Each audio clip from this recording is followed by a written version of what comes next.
Hey, third grade. I wanted to start our reading time today, reviewing kind of what your independent reading time should look like and feel like to make it the most effective for you. And what I mean by that is to make sure that the time that we are setting aside for reading is actually helping us become better readers. So you can also kind of think back to the plan you created last week where we spent some time going through our memories and thinking of what in the past has really set us up for success. And part of that was determining where in our house is a good reading spot. Where can we sit where we can read the whole time, not fall asleep, not be distracted, and to really become so interested in our story that we can stick with it the entire time. And with the Just Right book, that should be pretty easy to do. You know, we're not abandoning books unless they are way too easy or way too hard. Also, with the Just Right book, that means that we are going to be using our reading strategies to figure out how to decode unknown words and also practice some strategies for how we would comprehend the story better. So here are some things that are not reading effectively. We call it fake reading. You're not just going to be flipping through the pages quickly or only looking at the pictures or skipping pages. And if you're reading an entire chapter book in just 5 minutes, that is not effective reading. That is reading too fast and you just won't understand what the story is about if that's what you're doing. We want to make sure that we're really focusing on the pages and that we're not reading too quickly or too slowly, which is where we will be discussing some things about fluency. You are so interested in your book that you don't want to put it down. And then you're doing all of these things on your own, pausing to make predictions. You're going to be visualizing what's happening in the story, asking yourself questions, and enjoying what you're reading.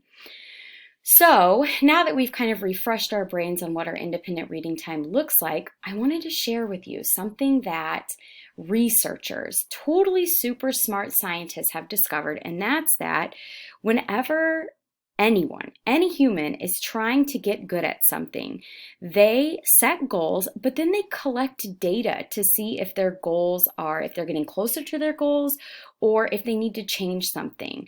So today we're going to practice collecting data on a new reading log. And I want to show you my reading log. And you'll see in my reading log that I've already collected some data on it. And we're going to talk about what we can gather from this data that's been collected.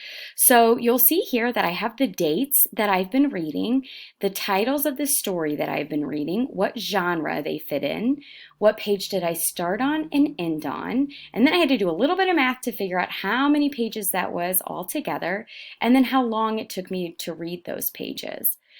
So when I look at the data that I've collected, I try to see if there are any trends in my data. Like I've noticed in my minutes read that not once did I read more than 20 minutes. And I noticed that over here, I'm not reading every day. I'm not really even reading every other day. So that is something that I really need to include in a long-term plan if I want to become a better reader. I need to be reading every single day, and I really need to work on my reading stamina to go beyond 20 minutes. 20 minutes is just not enough time for me to really practice some strategies that I want to get better on. I also noticed that when I read a fiction book, look how many pages I could read in 20 minutes. I could read 32 pages in this fiction book in just 20 minutes. Down here, I can read 25 pages in just 15 minutes. But whenever I get into that nonfiction genre, like an autobiography or an informational text, look, it takes me quite a long time just to read 13 pages. And it takes me a long time just to read 10 pages. So what that tells me is that when I am reading some nonfiction books, it's not as easy for me. It's something that takes a little bit more time. So maybe that nonfiction genre is something that I need to include in my long-term reading plan if it's something that I want to get better at. It's pretty clear that if it's taking me longer to read a certain amount of pages, that it's something that feels more difficult to me. So what you're going to be doing today is filling out this same reading log that I filled out.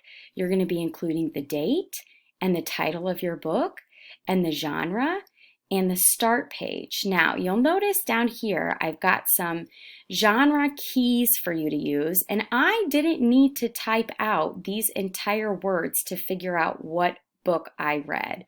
So you can develop kind of your own code. I knew right away that if I wrote the word auto, that doesn't look like anything else down here. So it's probably code for autobiography. And realistic fiction, RF, seems like a pretty good shortcut for me to know that the genre RF would be realistic fiction.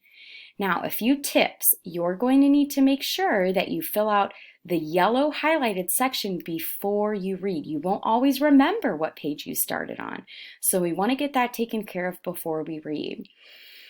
Now, you might be wondering, why in the world am I going to be collecting all of this data on my reading? Well, as you saw when I looked through mine, I realized that there were some things that I could improve on. And so today we're going to be thinking about possibly some things that you could improve on. And I have selected 5 different areas that I want you to be thinking of. And then after you select these 5 areas, you're going to ask yourself down here in the 6th box, what is a reasonable amount of time that I can give myself to meet these goals? So let's kind of talk just a little bit about each of these skills that we're going to be working on. Decoding means, how am I going to figure out unknown words? And we've actually already done a reading lesson on this where I talked about when you look at a really long word, ask yourself, is there a part of that word I already know? Maybe there is a word inside of a longer word that I know. You know, when we were watching one of our reading conference videos, there was a reader who was struggling with the word enclosed. And his teacher asked him, is there a word inside of that you know? He knew the word close, which brings us down to the next tip. ENN is a prefix, and then ED is an ending at the end of the word. So he was able to figure out an unknown word just by using these 2 skills right here. You could also use context clues, which is that read and return, where we read to the end of the sentence, which can give us some more information about what the unknown word might be, and then we return to that unknown word to figure out what it could be. You could separate it by syllables, and of course you can go to www.dictionary.com like I showed you in that video. Here is something that I noticed with my reading log. My genre skills differed depending on what kind of book I was reading. So if you know that you are really good at reading realistic fiction, then that is not something you need to list in your plan. You're already very good at it. You don't need to work on that skill. For me, I know that once I get into that nonfiction genres like informational, autobiography, and biography, that is something that takes me a lot longer to understand. So that's something I would want to put in my reading goals. It's not something I'm already really good at. Now, the reason I have you choose your genre before you choose your comprehension strategy is because our strategies can look different depending on whether we're reading a fiction or a nonfiction text. So once you know what genre you want to improve upon, then you can kind of decide from these options, if you're reading a fiction text in your long-term reading goal, or if you're reading something that belongs in nonfiction, you can choose something over here to help you understand that better. Reading stamina, that's where we are going to set a timer and see how long we are reading for.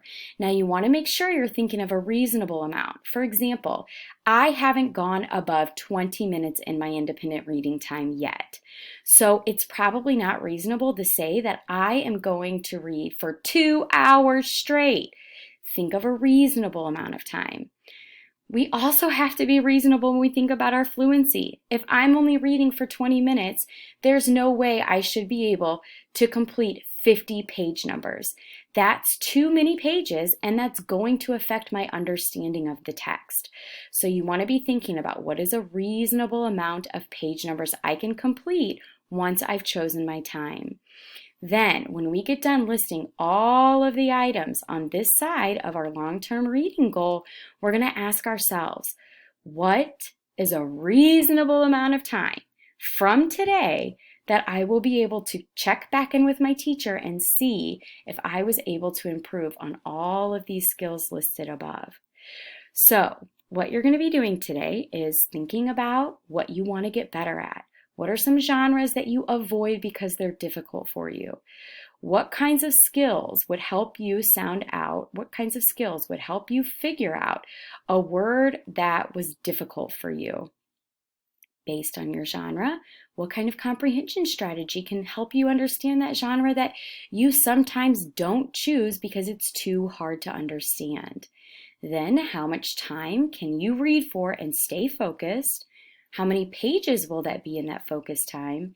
And then, looking at all of this information that you've chosen, what is a reasonable amount of time it's going to take for me to achieve my goal? So, you're going to be thinking about that. You're going to fill this long-term goal out first, and then you're going to go to your reading log and you're going to type in today's date, the title of your book, your start page, and then you're going to find a spot where you know you can successfully complete today's independent reading time, and you're going to read. Then when you're done reading for that independent reading time, you're going to come back and fill out the genre, because sometimes you have to actually read the book, some of the book, to figure out what the genre is. That's why this one is not highlighted yellow. What page did you end on? Do the math to figure out how many pages total, and then how long did that take you to read. We can't wait to see these 2 items submitted on your It's Learning. Happy reading!